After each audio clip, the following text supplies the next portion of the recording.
ಹುಕ್ಕೇರಿ ನಗರದ ಮಧ್ಯಭಾಗದಲ್ಲಿ ಒಂದು ಅಂಬೇಡ್ಕರ್ ಅವರ ಒಂದು ಸಂಖ್ಯೆ ತುಳಿಬೇಕು, ಅವ್ರ ಪುತ್ಥಳಿ ಅನಾವರಣಾಗಬೇಕಂತ ಬಹುದಿನಗಳ ಅಂಬೇಡ್ಕರ್ ಅಭಿಮಾನಿಗಳ ಆಶೆ ಆಗಿತ್ತು.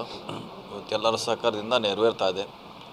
ಅದನ್ನು ಉದ್ಘಾಟನೆ ಮಾಡಲಿಕ್ಕೆ ನಮ್ಮ ಹಿರಿಯರಾದ ಮಹದೇವಪ್ಪನವ್ರು ಬಂದಿದ್ದಾರೆ, ನಾವು ಇದ್ದೀವಿ, ಸ್ಥಳೀಯ ಶಾಸಕರಿದ್ದಾರೆ.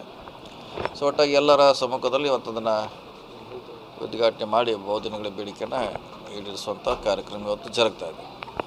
ಸರ್, ರಾಜಕೀಯವಾಗಿ ಇವರನ್ನು ಸರ್ ಶ್ರೀರಾಮುಲು ಅವರನ್ನು ಕಾಂಗ್ರೆಸ್ ಪಕ್ಷಕ್ಕೆ ಕರೆತರಲು ಯತ್ನ ನಡೆದಿದೆ. ತಮಗೇನಾದರೂ ಮಾಹಿತಿ ಇದೆಯಾ? ಇಲ್ಲ, ನಮಗೆ ಯಾವುದೇ ಮಾಹಿತಿ ಇಲ್ಲ. ಸೊ ಅದ್ರ ಬಗ್ಗೆ ನಿನ್ನೆ ಕೂಡ ಹೇಳಿದ್ವಿ, ಅದ್ರ ಬಗ್ಗೆ ನಮ್ಗೆ ಯಾವುದೇ ಗಮನಕ್ಕೆ.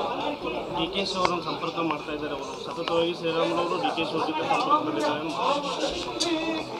ಅವ್ನು ಮಾಡಿದ್ರೆ ನನಗೆ ಗೊತ್ತಿಲ್ಲ, ಅದೇ ಹೇಳೋದಿಲ್ಲ. ಅದು ನಡೆದ್ರೆ ನನಗೆ ಗೊತ್ತಿಲ್ಲ. ನಮ್ಮ ವ್ಯಾಪ್ತಿಯಲ್ಲಿ ಯಾವುದೇ ಚರ್ಚೆ ಆಗಲಿ ಅದ್ರ ಬಗ್ಗೆ ಮಾಹಿತಿ ಇಲ್ಲ. ನೋಡಿ, ಬೆಂಗಳೂರು ಹೋದ್ಮೇಲೆ ಅದ್ರ ಬಗ್ಗೆ ಮಾಹಿತಿ ಪಡಿತೀವಿ. ನಂತರ ಬೇಕಾದ್ರೆ ಅದ್ರ ಬಗ್ಗೆ ಹೆಚ್ಚಿಗೆ ಹೇಳುವಂಥ ಪ್ರಯತ್ನ ಮಾಡ್ತೀವಿ. 2028ರಲ್ಲಿ ಸಿ ಎಂ ರೇಸ್ನಲ್ಲಿ ಇದ್ದೀನೇನೋ ಮಾತುಗಳನ್ನು ಹೇಳ್ತಿದ್ರಿ ಸರ್.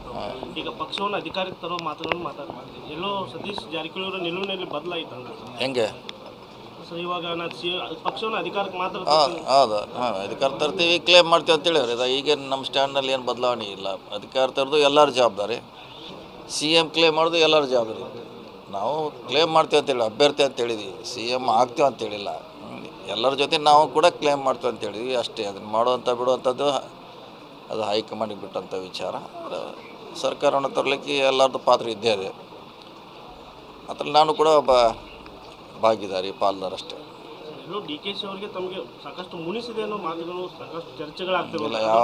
ಯಾವ ಮುನಿಸಿಲ್ಲ, ಏನು ಮೊನ್ನೆ ಎಲ್ಲ ಕೂಡ ಒಟ್ಟಿಗೆ ಕಾರ್ಯಕ್ರಮ ಮಾಡಿರಲ್ಲ. ಬೆಳಗಾವಿದಾಗ ಎಲ್ಲರೂ ಕೂಡ ಮಾಡಿ ಅತ್ಯಂತ ಯಶಸ್ವಿ ಮಾಡಿದ್ವಿ, ಎಲ್ಲ ಕೂಡ ಮಾಡಿದ್ವಿ. ಸೊ ಮುನಿಸು ಅನ್ನೋದು ಪ್ರಶ್ನೆ ಬರೋದಿಲ್ಲ. ಎಲ್ಲ ಒಗ್ಗಟ್ಟಾಗಿದ್ದೀವಿ, ಪಕ್ಷ ಒಂದೇ ಕಡೆ ಇದೆ. ರಾಜ್ಯಾಧ್ಯಕ್ಷರ ಬದಲಾವಣೆ ಆಗಬೇಕಂತೀರಾ ಸರ್, ಅಥವಾ ಅವರೇ ಮುಂದೆ? ನೀವು ಅದನ್ನು ಡೆಲ್ಲಿ ಕೇಳಬೇಕು, ಅಲ್ಲಿ ಕೇಳಿದ್ರೆ ಹೇಳೋರು, ಅಥವಾ ಬೆಂಗಳೂರಿನಲ್ಲಿ ಕೇಳಿದ್ರೆ ಹೇಳ್ತಾರೆ. ಅದಕ್ಕೂ ನಾವು ರೈಟ್ ಪರ್ಸನ್ ಅಲ್ಲ, ಈಗಾಗಲೇ ಹೇಳಿದ್ದೀವಿ. ನಮ್ಮ ಕಡೆ ಆಸಕ್ತಿನೂ ಇಲ್ಲ, ಅದು ಅಧಿಕಾರವೂ ಇಲ್ಲ. ಸೊ ನಮ್ಮ ಚರ್ಚೆ ಕೂಡ ಅನಾವಶ್ಯಕ ಅದು.